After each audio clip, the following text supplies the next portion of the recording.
Good afternoon, and thank you for joining this session. It's actually my pleasure to actually conduct this session. I have Radhika Vaz with me, and allow Radhika to introduce herself just shortly. I thought I'll just take a couple of minutes just to explain what we are going to be doing today, and also speak about what the flow of this discussion is going to be. So very quickly, I'm Sudhir Singh. I work for PwC. I'm a partner there. Work mainly in the area of digital and technology, and I'm delighted to be out here amongst all of you. What we're going to be doing out here is, I'm going to be asking Radhika questions, right? Radhika will introduce herself. I've been a big fan of Radhika because she actually chose a career and did something which is absolutely something which is awesome, right? And she's done really well in her field, and she's going to share that experience with you. So I'm going to be asking about 4 or 5 questions, which will take about 25 to 30 minutes. However, I know that all of you will have a lot of questions from Radhika, and I encourage you to ask those questions.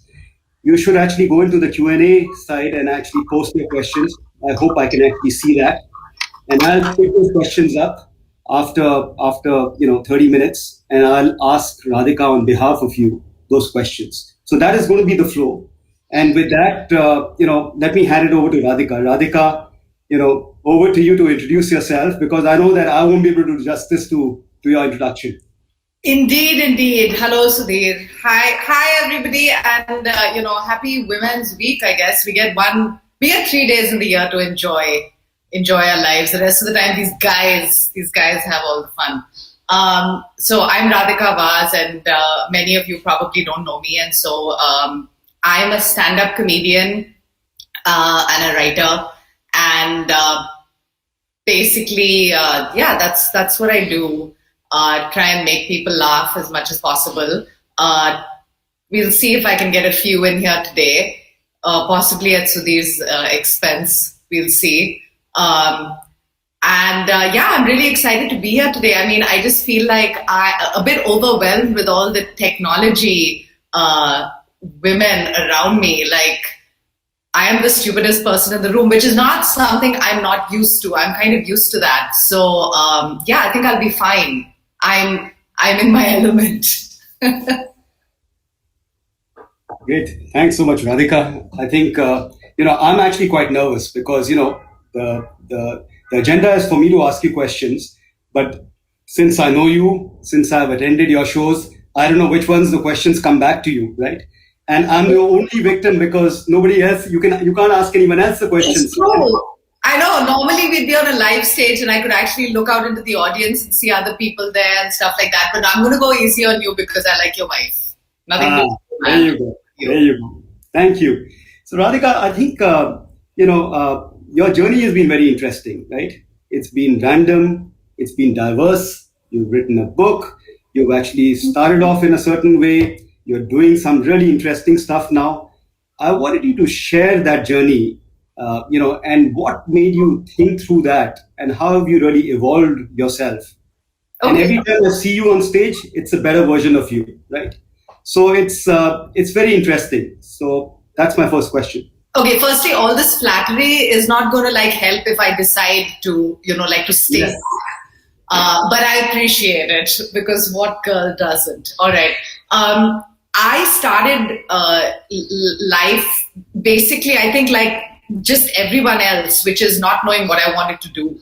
And although I bet we're in pretty good, I mean, I'm guessing a lot of the people watching may have had a better sense of what they want to do. I didn't. And for a long time, I just floated sort of from job to job. So, the first job that I got was in hotel sales. So I worked with the Taj for 2 years in hotel sales. I probably wasn't very good at it, but, I enjoyed it and I liked the people that I was meeting and stuff like that. And then I did a project for one of the restaurants, and the advertising company that did the advertising for the Taj, they were at the presentation, and because of which I got my second job, which was in advertising. It And I just took it because, I know I took that job. I took that job because I had a fight with my dad. So I used to live with my parents in Bangalore, and I was in my 20s, and I didn't want to do anything except have a good time, right? So I was having a great time and coming home at like 6 o'clock in the morning on work nights. And finally my dad was like, you need to move out. Like, you need to get out of the house. Like, go do this lifestyle somewhere else. And I was like, how can you throw out your like daughter? Because, good Indian girl. I'm like, I stay at home and then I'll marry some nice boy and move to his house. And now here my dad's screwing all my plans up by chucking me out. So anyway, that happened with me and my dad. And then I sort of got this opportunity to work in advertising. And I think what clicked it for me was that it was not in Bangalore, it was going to be in Chennai. And I was like, okay, change of scene, start fresh kind of thing. So I moved to Chennai and I worked there for a couple of years. And I'm pretty peripatetic in a sense that I'm used to moving around. I grew up in the Air Force. My dad and mom moved all the time. So for me, having a home in one particular, like, I was not used to any of that anyway. So moved to Chennai, and then I started, and then by the time I was dating, actually a friend of Sudhir's, although I don't know if y'all are friends anymore. No, I'm just kidding. A friend of Sudhir's, who's now my husband, and he moved to New York. And so I was like, maybe I'll move to New York. And then I moved to New York, and then we got married much later. But I moved, I did advertising there as well. And the way I came into comedy was, again, like he said, random, which was that I just felt like, I was in my late 20s, and everyone in New York, that's one of those cities, and I'm feeling like that's become like true in India too now, but everyone has like a hobby that they're super engaged with. Like, you go to a party and people are like, I'm training for the marathon, and I'm doing a triathlon, and I'm knitting, and I'm like, I wasn't doing anything. And so I started to feel a little bit like maybe I should do something. And literally I was thinking maybe I'll do acting classes, because I used to like doing that in school. And I went to an acting school to look up like what it would take to get into a class, like an evening class or whatever. And there was a comedy class that was being offered for free. And that was the day that I started this journey. Yeah. And I never thought I would do it professionally at all, because I had to be in New York, I had to be on a work permit visa. And I knew that, I would have to have like a normal job to do all of that. So this was like a total hobby thing for a very long time. Your journey has been very offbeat. Yeah. And, when you're doing something offbeat and you're doing something against the norm, because all of us, and most of us, I think in the audience also, have been doing something that is well planned, perfectly in the norm. But you must have actually encountered a lot of challenges, a lot of resistance, both, maybe from friends, maybe from family. How did you overcome that? What was your, how did you overcome that? What motivated you to stay your course? Tell us about that. Okay, so, again, I feel like I didn't have some of the challenges. Like, I talk to a lot of my women friends in comedy here in India, and a lot of them do have those types of challenges where their mothers and fathers don't want them to be having this kind of job. They want them to have like a proper job. And I didn't have that type of issue. I mean, like I said, my dad was like, move out of the house and do whatever you want. I didn't grow up with a lot of restrictions. I grew up in a very liberal kind of situation. So for me, I didn't face any restrictions from without, I felt. For me, it was more internalized. It was wanting to fit in as, I want to say as a woman, but I guess all of us want to fit in, right? Like, that's something we all want to do. Nobody wants to stand out like in a weird way. Like, if you want to stand out for like doing really well or being successful or whatever. I always wanted to fit in. And I think some of the resistance came from me, because the thing with comedy as a career is that it's based in a lot of like just being yourself, like really being who you are. And I feel like that may have been a bit of a struggle for me, for a long time. The topics that I could talk about, nobody else was telling me not to talk about them. But then for me, myself, I had to come to terms with, okay, I am going to be that chick who's going to go out there and talk about really private, personal stuff. And it is going to be kind of awkward and maybe painful for me initially, but it's going to be funny and people are going to hopefully relate, So I felt I faced more sort of resistance from myself than from anybody else. Having said that, comedy, like technology and business and everything really, except there are two jobs women can do without men trying to get those from us. One is being a mom, because men don't want to give birth and they can't. They physically can't. If they could, by the way, they maybe not that. It's too painful. And then the other is being like a maid, like cleaning a home. Every other job, Sudhir, it's not just comedy, are like so male dominated, right? Like the only time you see hundreds of women in technology coming together is for an event like this, or hundreds of women in business coming together is for an event like this. I cannot tell you the number of corporate shows I've done where I'll walk into the room to perform and it's 5% women if I'm lucky. And the more senior the management becomes, like I've done like senior management shows, 2 women, 100 men.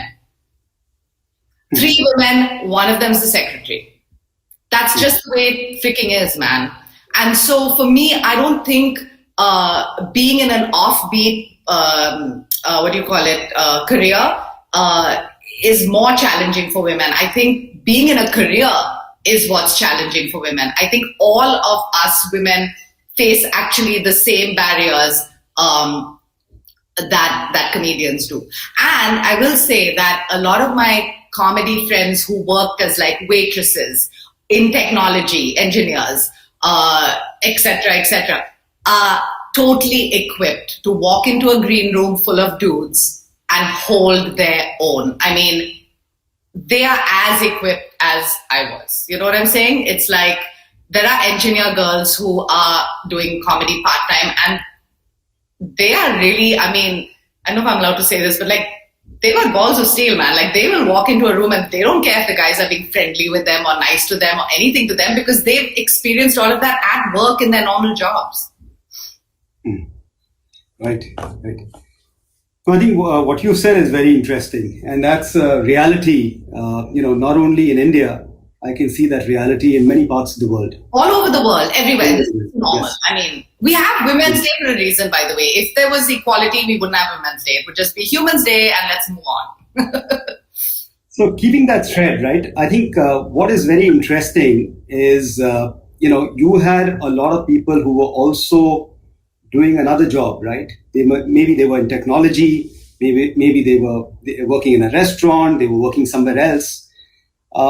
I want to ask about that because a lot of people actually want to have this side career, right? Or they're not sure about the fact that they want to be a comedian or want to be in acting, but they want to try it out, right? Yeah. And there's a lot of us who actually sit on that fence. What's your advice out there? Because, I may want to do something. I don't know if I'm good enough. I want to try it out. And if it is good, then I'll move on. I mean, there was a partner in our firm who actually is doing comedy on the side, right? And tomorrow, if that goes well, he's just getting far more energized doing what he's doing, right? What's your advice to everyone on that? Yeah, so it's not just comedy. I mean, like I think a lot of people today are looking at a second career. And it could be anything. It could be starting a small business. It could be a startup, like an app or like whatever it is, right? Like there are a lot of people doing 2 things at once. I did that for the longest time. I went full-time only. I probably started doing comedy when I was almost 30 and I only went full-time like when I hit 40, like 10 years later. And I have friends who are still grinding away at a job and doing this part-time. So, for me, there's only one piece of advice is that you have to make sure that it's right for you. Because a lot of people can deal with financial instability really well, and a lot of people can't. And it depends on your circumstances. If you're very young and you don't have, you don't have to provide for anybody, and you're single, and or you have family money. I mean, there's nothing wrong with that. If you've got that, like if you've got support, yeah, take the chance. And if you have to provide and you're a single income person, then yeah, maybe you have to wait it out. I mean, I was actually talking to a friend of mine whose father is a phenomenal artist, like just beautiful work, okay? And a simple man, like from Assam, he's in his 80s now, and he got into art school and he got into engineering college when he was a young man. This is now probably 65 years ago, right? And or even more, like whatever. And he chose engineering college because he knew he was going to get married and eventually have children, and he did all of that. And then he retired and he painted all through his life. And then once he retired, he actually started this career as an artist because he had all the stuff that he had been working on, and he continues to paint to this day. And he just couldn't make that full-time switch. And that was his choice, and that was his sort of journey. So I do think that you have to look at your situation and make sure that you're okay with whatever instability you're going to take on to join a career where, to be honest, your next paycheck is not a confirmed thing, okay? Because I will say that the one thing that can kill the creative spirit is being really stressed out about money. So you have to be the kind of person who's not stressed out about that. You can live on very little, or you have enough, and you can deal with that insecurity and instability. That's very important because you already have an unstable career path. You don't want to add more and more sort of like layers to that. I think that to me, it's just practical advice. It's not really anything else, because how good you are, how bad you are is not even really your decision at some level. I think I'm pretty good, but then there are, situations where I won't be chosen for a job because I don't have 500,000 Instagram followers. I just don't. And am I as funny or as not funny as some of the people who do have those types of numbers? Maybe, but that's not my choice to make. That's something that's from outside. So this is a very subjective business also, It's not just about hard work and talent. That's actually quite insightful. Tell me one thing, Radhika. I have actually, been to a couple of your shows. I've seen a few of them on I think YouTube and other videos that are shared. You've chosen very random topics over time, right? I love the one with hijab, where you were with another friend of yours in hijab, and tell us a bit about that. Why did you choose that subject? Obviously, and that drew a lot of interest, right? I think you must have got more Instagram followers after that one, right? Yeah, I may have lost a few actually. I feel like that's what happens every time I put something like that out there. Like, no, maybe not. No, it's interesting that you said it's random. I always feel like I'm not random at all in my selection of topics. I feel like it looks random for sure, but it's always, I feel like it's the same thing. Like I'm constantly on about like women's rights, women's issues, everything to do with that. And I'm like, change it up for once, think of like write about something else. And then I start writing about something else and then I can't, I just come back to this one thing. So I feel like it's always cloaked in different formats, but it's always the same old thing. So the hijabi characters came out of a sketch that I did years ago. Again, I was like part-time comic kind of thing. And it was to do with a lot of misunderstanding of women in hijab.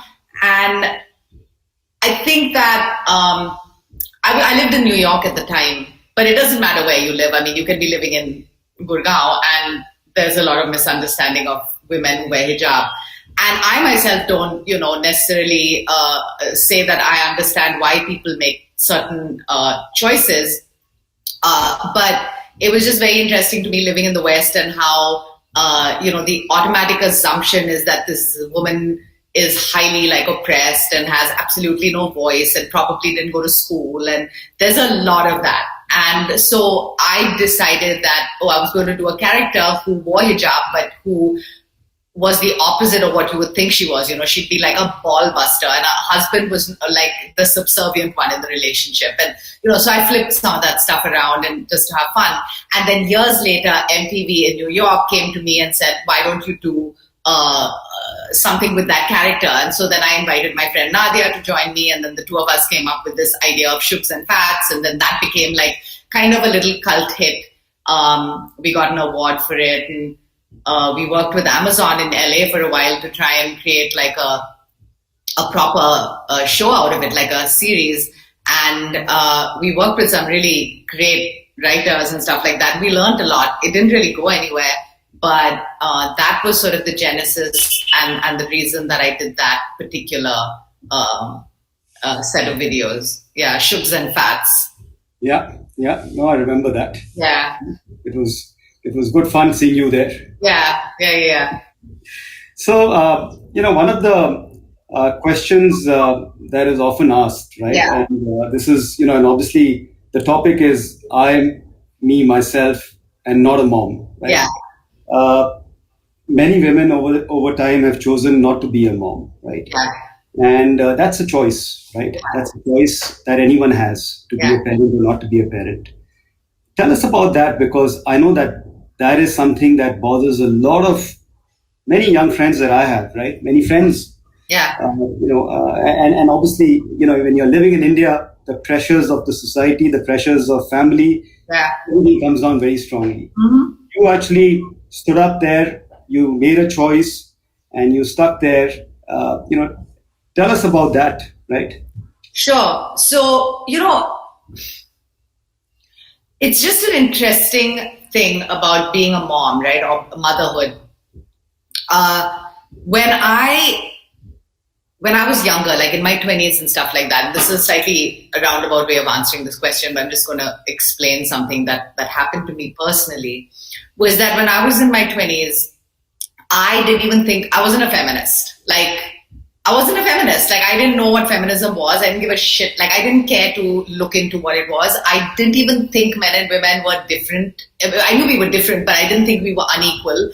And the reason I had no sense of that was because I was very privileged. I grew up as an only child in a household where I was raised by, now when I look back at it, I was raised in the Air Force, which is pretty sexist. I mean, it just is. There are not that many women working in the Air Force, but, this was in the 70s, so, what did I know?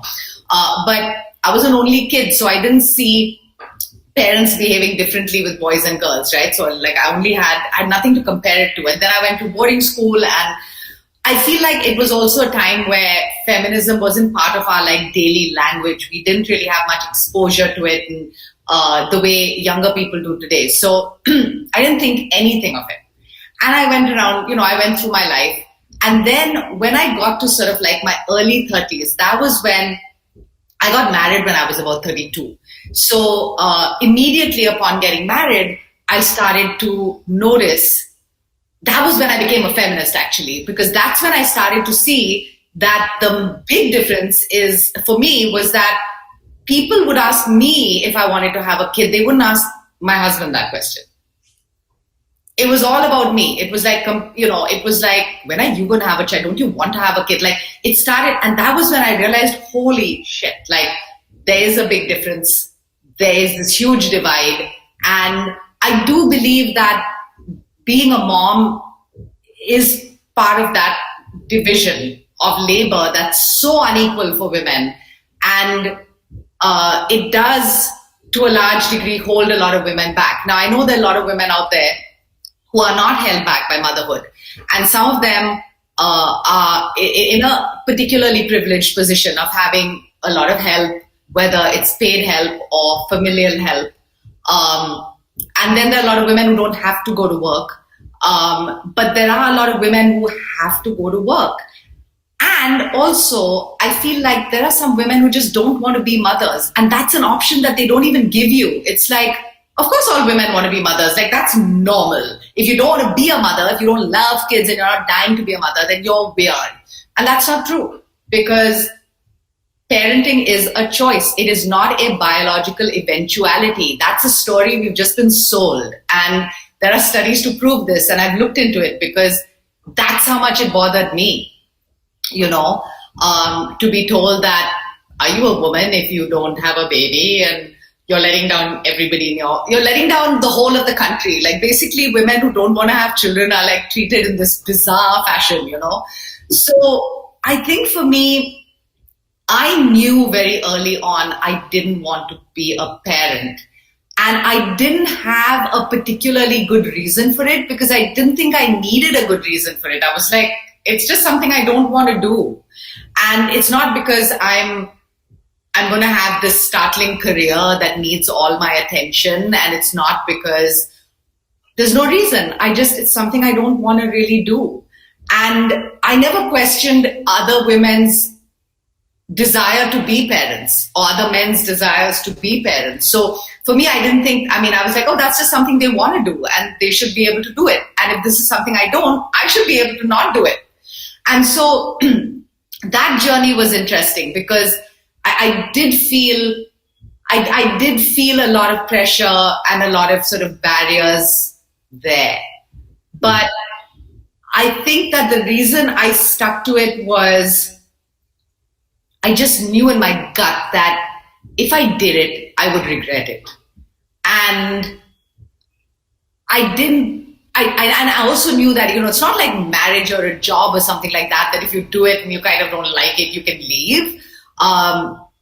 It's harder. It's something you can't really reverse, once you've gone down the path. So I just felt like I knew I would not enjoy the process, which I think you don't have to enjoy being a parent every day, but I think you have to really see meaning in it, right? Like, Sudhir, you've got 2 kids and, again, I would imagine that you will admit this yourself, your wife gets to bear the burden of that. And that's just the way I think it tends to be. But as your kids have grown older, I'm sure you've become far more involved in their upbringing. And that's what happens to a lot of dads. They do become far more involved and, evolved parents like yourself for sure.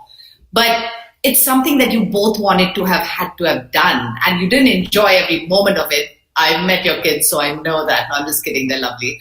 But the big picture has to be something you really wanted to do. And everyone doesn't have to do it. So I just feel for any women out there who are listening and maybe feel like, I don't know if I want to have kids, you don't have to do this. And by the way, I just want to say one thing. I don't regret it at all. I'm almost 50 now. Don't regret it. I just don't, man. And that's something they tell you all the time. It's like, you're going to regret it. If you don't have a child, you're going to regret it. And you're going to regret it. And they give you this fear that you're going to regret it. And I'm like, oh my God. In the grand scheme of my life, there is a list of regrets that is so freaking long. But not having kids is just not a regret that I have. I don't regret it. And I don't think I will, So it's safe to say that if there are people out there who don't want to be moms, you shouldn't feel the pressure to become one just because you think it's what everyone's doing. There's the number of women who are consciously making the choice to not be parents is getting, it's a bigger group.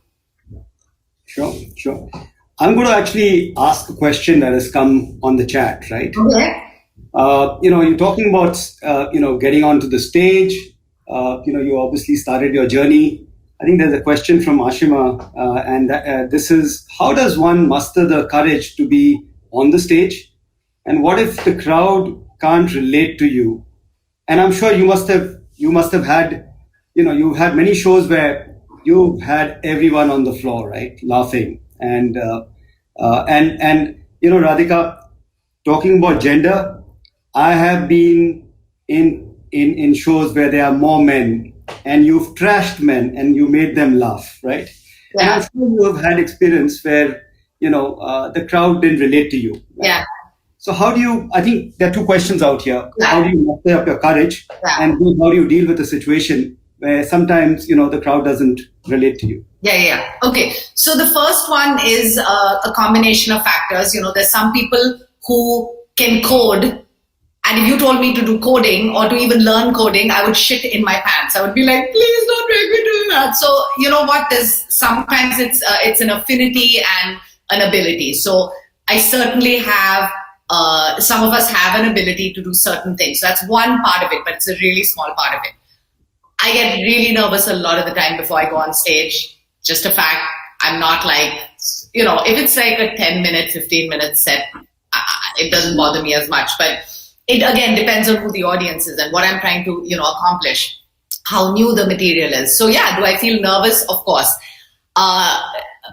But it's like anything. You fake it till you make it. You go out there and you tell yourself that this is excitement rather than fear. And after a couple of minutes on stage, you settle into it. And as the years go by, as with anything in life, you get more and more used to doing something. And so, some of those feelings go away. I will say that, part of being a performer, you have to enjoy the anticipation. You have to enjoy not knowing what's going to happen. So it is a risky kind of situation to be in, and you have to be okay with that. I'm not riding a bike really fast, and I'm not, doing stunts or something physically harmful. I don't think I'd be able to enjoy that. For me, the worst thing in life that will happen is that a room full of people won't laugh at my jokes, and I'll survive it. I have survived it. It's fine. Not to like pimp my workshops, but just so you guys know out there, I run workshops. It's called improvised comedy. Okay, that's sort of how I started life. That was the comedy I started doing. I did for many years. I still teach it. And improv is basically where you make stuff up as you go along. And that is in my opinion, that's harder than stand-up. I run workshops on it, and the reason I run the workshops is precisely because so many people are like, how do you have the courage to do this? And I'm like, we all have the courage to do it. Some of us may have more courage, some of us may get better at it, some of us may have the opportunity to get better at it, but we can all actually do it. So my workshops are very much geared towards helping people overcome this fear of public speaking, of presenting in public, that kind of thing. So there's that. In terms of how do you deal with people who don't relate to you, you get over it, man. There's like, what do? You finish your set, you thank them for their time, and you go home and you blame it on them. It's like, these guys, they don't understand me. It's their fault. And then the next day is the next day, and you go and you do another show and people relate to you. It's basically a lot like life, there are days where people don't get you and you live through it, and the days where everybody gets you and you're like, I'm the greatest. So it's, you have to just get through it. It's a risk. Anytime you put yourself out there in any situation, it's a risk, except ours is far more public. That's all. No, I agree, Radhika. And I can relate to it being in the business of technology. And when we do large presentations, there are times when the presentation goes off really well and you connect with everybody. There are times when it doesn't go off well, and you think you're making a lot of sense. Maybe the audience may not. And every time you are actually presenting to board members or a very large group, you always, the first few minutes is all about settling and how you do it, right? How you create that. Mm-hmm. I think it's a journey for everyone. So yeah, thank you for sharing that experience. Let me ask you, obviously I've been enamored about, you spoke about, stand up, and you spoke about the improvised comedy. Yeah. And, I remember, I used to see this comedy show, Whose Line Is It Anyway? Right? Oh, that's like the best. Right? And I just felt, right, that these were some of the most intelligent people, because what they could make up in that spot of that half a second, 2 seconds, 5 seconds.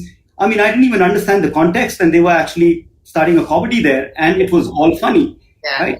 And how they tied up everything that each of them spoke, how they put songs together. I'm actually a huge fan of improvised comedy, right? What is your experience out there? Because, in our technology work, we are extremely enamored by intelligent people. Yeah. We build intelligent platforms. we have artificial intelligence, right? That's the only thing artificial about it. Otherwise, everything is real intelligence, right? Tell us about this intelligent, the intelligence in improvised comedy, because I believe these guys have a very high sense of intelligence. Definitely. I mean, there's sensitive people. I feel like, anyone at the top of any game, it doesn't matter what it is highly intelligent. I mean, they're highly intelligent to have got there and then highly intelligent to have remained there.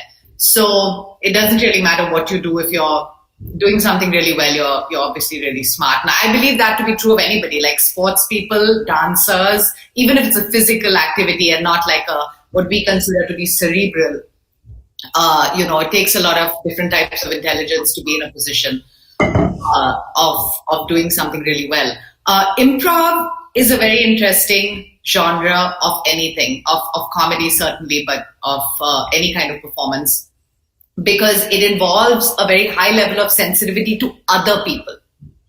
So the trick of improv is not, I'm so clever and I have all these facts in my head that I can just start reeling off, because you don't know which facts you're going to have to reel off. That's the trick of improv. Whereas with stand-up, I have a pre-written set, and by the way, great stand-up comedians are incredibly intelligent because of the subject matter that they choose and the way in which they string words together. It's not an accident. But improv, the difference is that you have no clue what's coming at you. And so when the host or the audience gives you a suggestion for something, you may have a lot of information in your head and you may be really clever, but like, what cleverness do you bring to the table in that moment? Like, those choices are what makes you a better improviser. So it's really a sensitivity towards what other people are saying, because as an improviser, your job is basically just respond to that. And I think that, to break it down to a very simple level, we don't listen to each other. If you think about listening as a skill set, right? Most of us don't listen. Like, most of us will hear the first half of a question, or we hear, if you and I are having a conversation, right? Like, you'll say something and I already have an opinion about it, and I'm just waiting for you to stop talking so I can break in and like tell you that you're wrong or that I agree with you and why, and rather than wait for someone to completely finish what they're saying and then respond to all of that.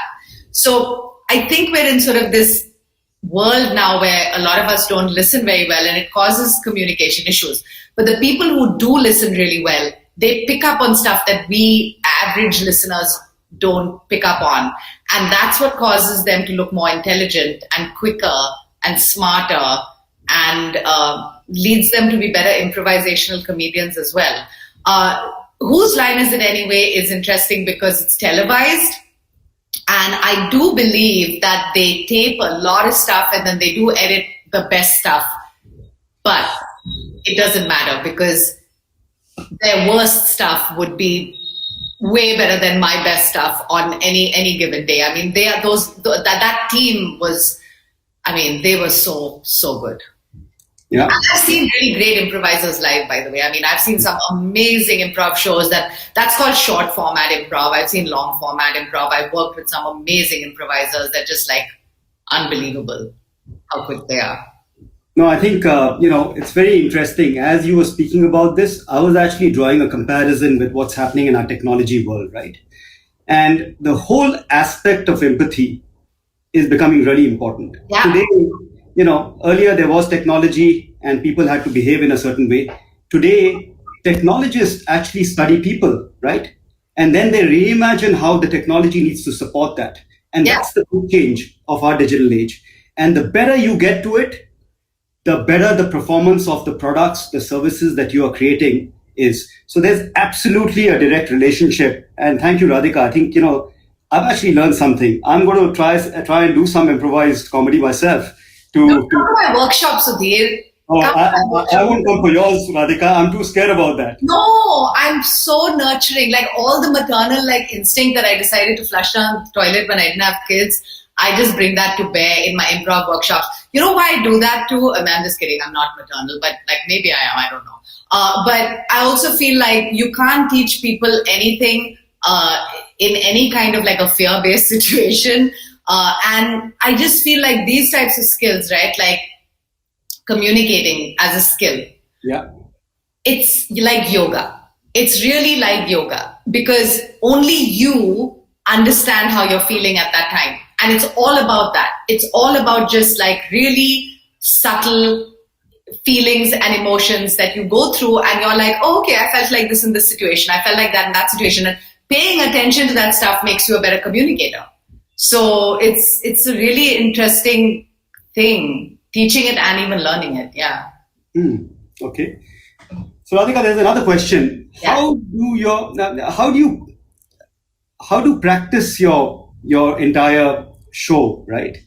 And you write it down, or do you just do it impromptu? That's the question that has come. Yeah, I do both. There are certain, when it's a stand-up show, there are certain jokes and certain lines that have to land in a particular order. So like, there's a sentence has to be in a particular order. The words have to be in that particular order. Otherwise the joke won't land. And so in that situation, I know it's muscular memory. I've repeated it so many times to myself that once I start speaking, it's only going to come out in that way. So I'm one of those people who prepares a lot when it's stand-up. But, stand-up is also one of those, really interesting formats where the energy of the audience makes a big difference. And it's a lot of fun to interact with audience members and to use that energy to change things or come up with new stuff. And I like to leave myself open to doing that. I think that's some of my improv training, where I want to leave myself open to the unknown. I have these jokes, and then I want to be able to mess around a little bit and see what comes from that. And sometimes nothing comes from it, and sometimes another 15 minutes of material comes out of it. Not that I would repeat that material because it worked only for that audience in that moment because of the dynamic. But then that's a gift. So in those situations, you don't get to practice. You just sort of stay really alert. You're listening for cues. And so sometimes I am very, very prepared, and then I try and leave a little space to be loose. Okay.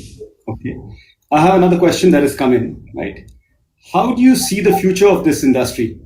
I presume they are speaking about the comedy. I know. I think they want me to tell them how I see technology going. I know you would like to flip it around because, technology, you can speak for hours and hours about the future of technology. I believe that the future of technology has, there's just one, there's definitely a future. I think it's going to be a good future. I think that there are going to be a couple more iPhones. They're going to get so big, they're going to be like that. What about the comedy industry? Or the comedy industry. Something, or do you think it's going to still be a side thing that will happen? What do you interact with so many people. Yeah. Where do you see? Look, I think there's so many different ways to make comedy, right? So one of the things that I think you see a lot of comedians doing now is, besides stand-up, there's comics who are writing for TV shows, comics who are writing for talk shows, comics who are doing talk shows, acting, comedy comedy is much bigger than stand-up. Stand-up's one part of it. So for me particularly, I've always been enamored by all of comedy. So writing a book, writing columns, writing articles, writing jokes, doing improv, writing a sketch show. Now I'm sort of working on a series format. So for me, comedy is vast, and I want to be able to learn how to express myself in multiple formats. I don't want to sort of, that's me. I have a lot of friends who are strict stand-up, strict writing, strict improv. I've always been a little bit all over the place anyway, so I want to continue with that. I believe that comedy is essential because we live in a time where, I want to say this without upsetting anybody, but we do live in a worldwide time. I'm not talking about just India, but worldwide, I think we live in things are being taken very seriously. Things are being taken out of context. There's a lot of violence towards different groups of people for no reason. And I think that sometimes the only way to get through it is by finding something to laugh about, or taking things and putting them in a context where people can laugh about it, and then maybe it's not so painful anymore. So I am optimistic that comedy has always had a place in society and will always have a place in society, and that, yeah, and I welcome more people into the game, because I just think that that has to happen, right? It has to be kept fresh, and fresh perspectives are always going to be necessary. And I think one thing really great about stand-up comedy, which maybe to some degree the other formats don't have, right? Like writing a book, or writing articles or essays or whatever, or even writing scripts. That all feels kind of like I need to go to school to do that. But stand-up comedy, to be honest, the cost of entry is so low. All you have to do is think you're funny, spend a little bit of time writing out some jokes that you think are funny, and then going to an open mic in your city and trying it out. And that's the worst thing that'll happen, is people won't laugh. And who cares? It's like 5 minutes of your life. Nothing bad has happened. So I actually think that you're going to see, we've already seen like an explosion, and it's a small explosion. Now we're going to see like a bigger and bigger. It's going to burgeon for sure. And I think the taboo on what kind of, jobs people do is changing. Like when we were kids, Sudhir and I are really old, by the way. We don't look at, well, I don't look at, he does. But like when we were teenagers, what were the options? MTV VJ? Like that was that was the offbeat, like, I'm going to be a VJ. Like that was the offbeat thing to do. Your brother is a director, and he was like committing like major, like what is he doing? Like that was a big deal. It's not a big deal anymore. You know what I'm saying? Like tomorrow, if one of your kids decides to become a comedian, I don't see either you or your wife raising eyebrows to that degree. So that's absolutely true. That is absolutely changing. I think it's really changing. Yeah, things have changed. Well, Radhika, with that, we have come to the end of our show. But I want to really thank you. And, one of the things that I do want to encourage everyone is to bring a bit of comedy into your lives. Because, in our workplace, there is so much of pressure on timelines, pressure on budgets, the aspiration of actually earning higher. Now, I know that March ending is coming, so year-end closure, appraisals, right? I think humor is very important, and we try and encourage that. And I hope that, some of you will, perhaps reach out to Radhika for getting a bit of comedy, learning a bit of that, trying it out. Because we do that in our organization in small groups, so that it brings life, it brings that happiness, it actually brings in the positive energies that we want. So Radhika, thank you so much. I've enjoyed our discussion this afternoon, and I hope to see you in your show very quickly, very soon. I know that you're working on something, and we're going to be looking forward to that. Thank you so much, and thanks for having us, guys. It was really cool to be on this virtual stage. I mean, just check out technology. So sexy. Thanks, guys. Thank you. Thank you. Bye. Bye.